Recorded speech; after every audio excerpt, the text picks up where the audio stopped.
Let's be honest, this list could be about 100. I guarantee when you saw the title, at least 3 names immediately popped into your head and made you all sad. Sorry about that.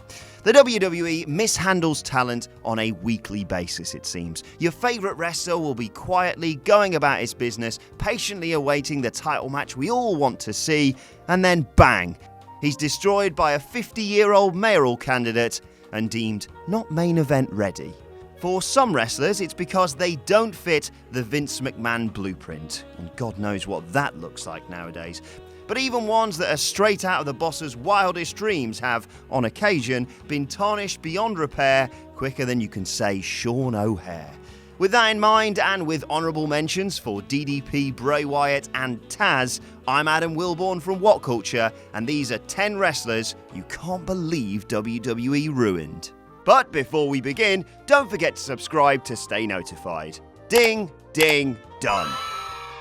Number 10, The Big Show. Show was Vinnie Mac's platonic ideal in 1999, a physical successor to Andre the Giant with the comedic chops to adapt to the rampant Attitude Era environment. It didn't work out at all. He arrived in terrible shape, having lost his motivation and instead found catering in WCW. He interfered in the steel cage bout between Steve Austin and Vince McMahon at St. Valentine's Day Massacre really unnecessarily, and by Mania 15, he was already a spare part. His portrayal became so inconsistent that it defined his career. As the old joke goes, Big Show has had more turns than NASCAR.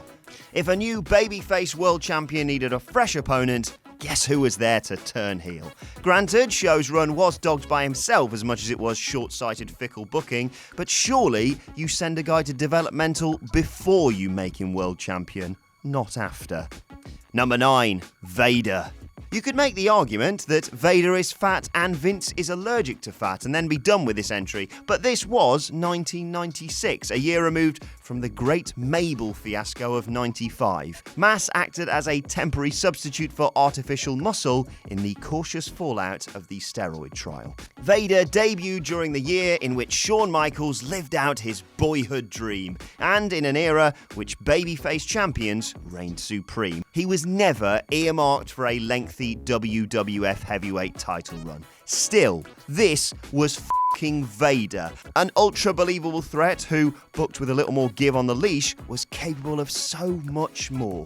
Looking bloated on arrival didn't help, no one tell him I said that, and as a result of Shawn Michaels' backstage antics, where have I heard that before? He basically just ended up being used in an enhancement capacity to get Kane over. Number 8, Goldberg. The mentality in WWE is that you must first make it in WWE to gain respect. AJ Styles is a curious but no less welcome late exception to that rule, but this explains why Goldberg was exposed in lengthy back and forth matches almost immediately upon debuting in WWE. His entire selling point was sold off so that Vince could feel pleased with himself. He could have just bullied Coach more if he wanted to do that. Anyway, his matches with The Rock and Jericho weren't terrible, but by the time the bell rang, he'd become just another wrestler. His run ultimately was just as deflating. He triggered Triple H to do what Triple H does best and look after, well, Triple H in their series. Trips going the scenic route of putting Goldberg over. Ruined is a stretch. He returned to much acclaim over a decade later, but let's just say few mourned his absence a year after he debuted to incredible fanfare. Number 7, Dr. Death Steve Williams.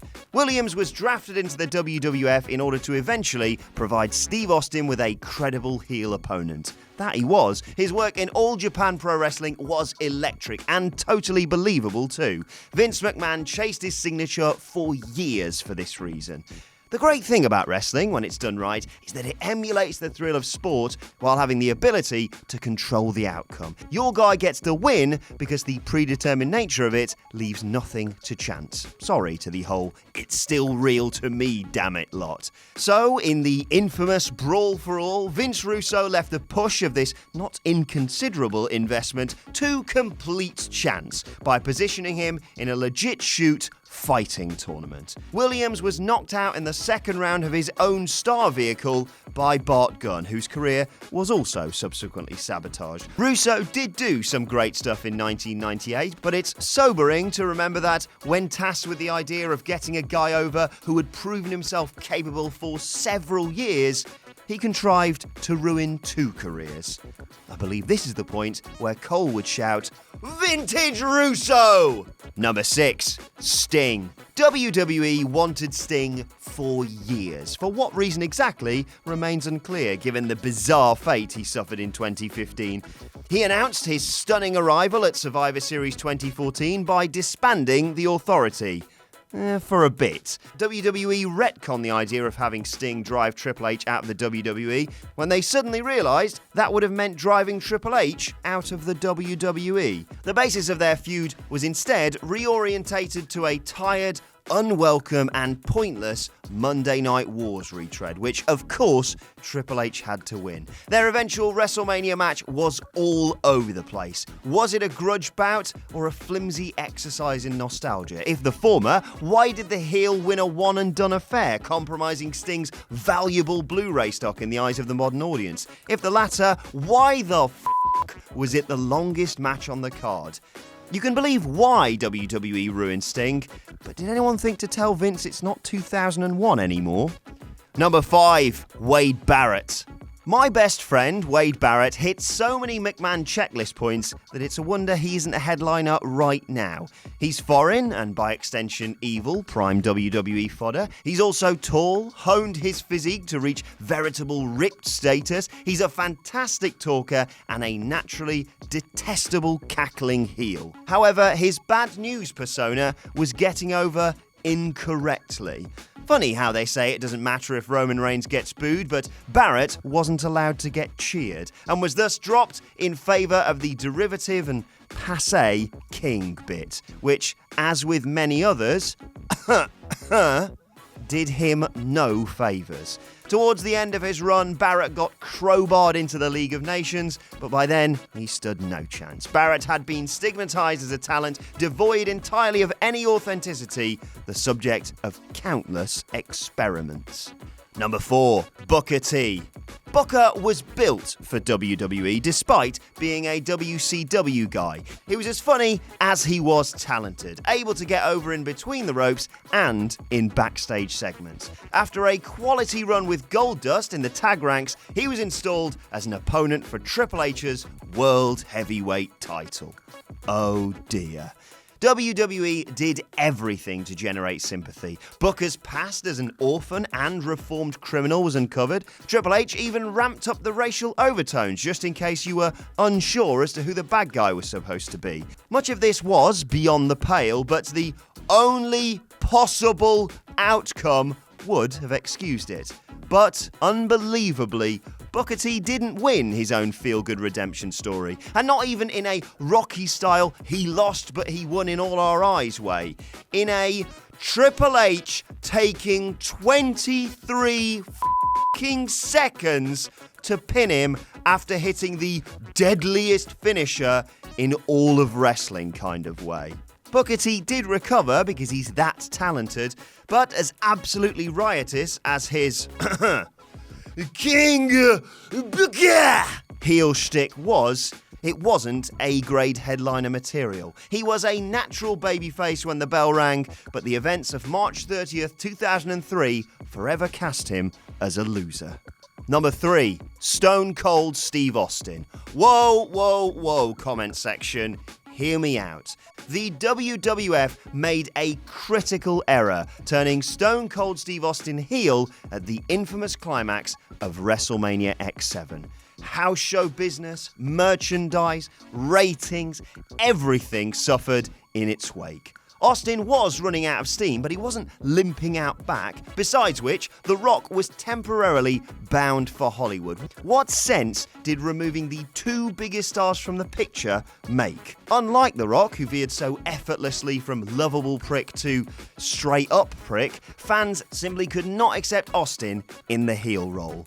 Austin was the anti-establishment. Take that away from him, and you take him away from himself. As entertaining as his sycophantic romantic singer act was, it paled in comparison to his renegade anarchist, and there really was no going back for Austin as a top-level draw. He remained immensely popular, the fans didn't want him to turn for that reason, but his armour had been permanently dented thanks, as always, to the McMahons making it about themselves. Number 2, Bayley. Search your feelings, you know it to be true. Bayley's main roster run has been a Mike Adamle-esque disaster, a singular indictment of the main roster creative process. This was Bayley, the last of the white meat babyfaces, and WWE still ballsed it up. Debuting her at Battleground 2016 on a one-off basis was a bit baffling in retrospect. She was presented as Sasha Banks' little mate from the minor leagues and returned to whence she came. When Bayley arrived on the main roster proper, it got even more confused. Here was this underdog character, the only horsewoman to have missed out on the women's revolution as a presumed result of her not being kayfabe good enough, then entering the title picture and Roman Reignsing all over the place. The character itself was off too. She retained her childlike traits, but was far more bratty than endearing. All is not yet lost, but can WWE be trusted to even approach the standard set in 2015? Number 1, RUSEV. It's RUSEV Day! Which WWE tends to forget, but they did remember ahead of this year's WrestleMania, when Rusev threatened to walk out on the company. Both Rusev and Jinder Mahal stood in opposite corners of the ring in New Orleans. One was an organically popular act and objectively successful merchandise draw. The other was a guy who couldn't draw a crowd in his own descendant nation despite the biggest fucking push imaginable. So, who went over? Why, the guy with the muscles and the roadmap of veins, of course. Imagine being better off in the Andre the Giant Memorial Battle Royal. Jesus Christ, WWE. Hey guys, thanks for making it to the end of the video. Aren't you a star? Don't forget to subscribe below, and also the people who made this video, they're right here, so go and follow them and give them some love. If you want to see more content, there's probably some stuff flowing up above my head. Why not check it out? It could be fun. I'm not your dad.